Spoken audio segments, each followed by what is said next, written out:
நம்ம இப்போ என்ன செய்ய போகிறோன்னா சூப்பரான கருவாட்டு குழம்பு தான் எப்படி செய்யுதுன்னு பார்க்கலாம். அதுக்கு நம்ம கேஸ் ஆன் பண்ணிவிட்டு ஒரு கடாய் வச்சுட்டு அதில் எண்ணெய் சேர்த்துருக்கோம்.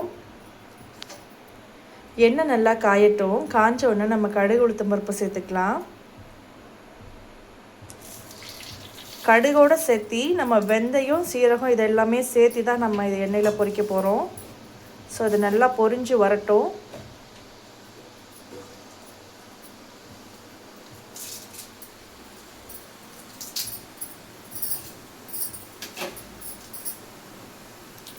கருவாட்டு குழம்பு உண்மையிலே நாக்கிலே ருசி அப்படி இருக்குங்க. நீங்களும் இந்த மாதிரி ட்ரை பண்ணுங்கள் கண்டிப்பாக.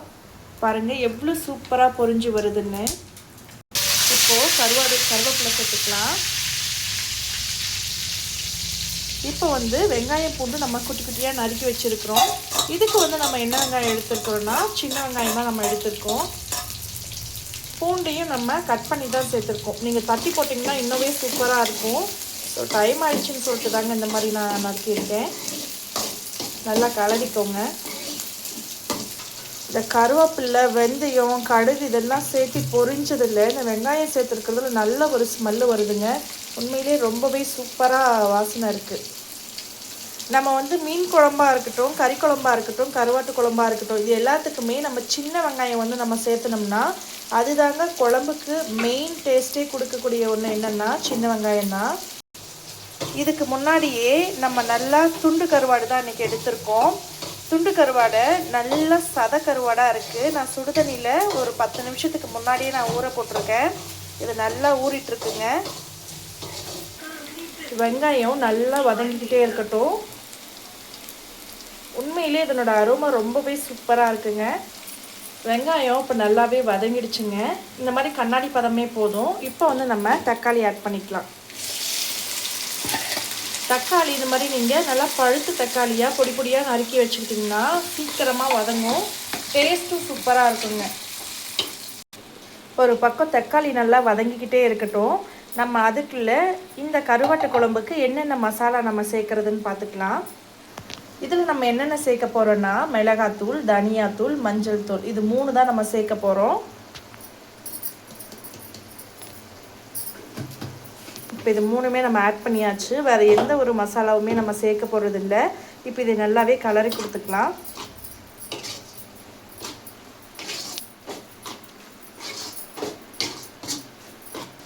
தக்காளியை ஒரு கொஞ்ச நேரம் ஒரு 5 மினிட்ஸ் நம்ம வேக வச்சுக்கலாம் மூடி போட்டு. அதுக்கப்புறமா நான் ஒரு நெல்லிக்காய் சைஸ் அளவுக்கு ஒரு காட்டு நெல்லிக்காய் சைஸ் அளவுக்கு புளி நான் ஊற போட்டிருக்கேன். நல்லா ஊறட்டும். தக்காளி நல்லா வதங்கிறதுக்காக ஒரு டேபிள் ஸ்பூன் அளவுக்கு நான் சால்ட் ஆட் பண்ணிக்கிறேன். உங்ககிட்ட கல்லுப்பு இருந்தால் கல்லுப்பு ஆட் பண்ணுங்கள். கல்லுப்பு தாங்க நல்ல ஒரு டேஸ்ட் கொடுக்கும். இப்போது நம்ம ஊற வச்சுருந்தோங்களா அந்த கருவாடை அந்த சுடு தண்ணியிலேருந்து கொஞ்சமாக மட்டும் ஏற்கனவே க்ளீன் பண்ணி தான் போட்டிருக்கு. இந்த கருப்பு இந்த மாங்கெல்லாம் எடுத்து இந்த மாதிரி நம்ம தனியாக வச்சிட்ருக்குறோம். இது நல்லா ஊறிட்டு ஸோ ஒரு அலசுனாவே இது சரியாக போயிடும். இப்போது நம்ம எல்லா சதக்கருவாடையும் நம்ம க்ளீன் பண்ணி எடுத்தாச்சு. இப்போ ஃப்ரெண்ட்ஸ் நம்ம தக்காளி ஏற்கனவே மூடி வச்சு கொஞ்சம் நேரம் வேக வைக்கலான்னு சொல்லிட்டு இருந்தோம். இப்போ திறந்து பார்க்கலாம். ஓரளவுக்கு வெந்திருக்குன்னு நினைக்கிறேன். பாருங்கள் சூப்பராக வெந்திருக்கு.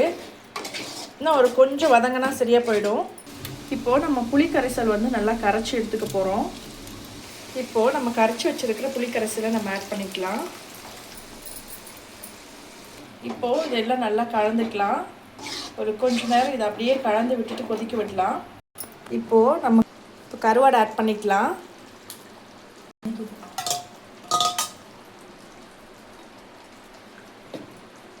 பார்க்கவே உண்மையிலே அவ்வளோ சூப்பராக இருக்குங்க. நல்ல ஒரு மனம் சூப்பராக இருக்குது. ஸோ இப்படியே கொஞ்சம் நேரம் கலந்து விட்டுட்டு ஒரு கொஞ்சம் நேரம் கொதிக்க விடலாம். எவ்வளோ நேரம்னு பார்த்தோம்னா ஒரு 5 மினிட்ஸ் இருக்கட்டும். 5 மினிட்ஸ் ஆயிடுச்சு ஃப்ரெண்ட்ஸ். இப்போ ஓப்பன் பண்ணி பார்க்கலாம் எப்படி இருக்குன்னு. பாருங்கள் எவ்வளோ சூப்பராக வந்திருக்குன்னு. உண்மையிலே கருவாடு தாங்க அப்படி இருக்குது. உண்மையாக வீடியோ அப்படியே கமன்னு மணக்குதுங்க. உண்மையாகவே ரொம்ப சூப்பராக இருக்குது. இப்போ ஓப்பன் பண்ணி பார்க்கலாம். இப்போ ஃபைனலாக நம்ம கொத்தமல்லி தழையும் கிள்ளி தூவிக்கலாம்.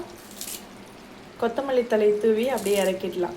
சூப்பரான வீடே தெருவே மணக்கிற கருவாட்டு குழம்பு ரெடி ஆயிடுச்சு.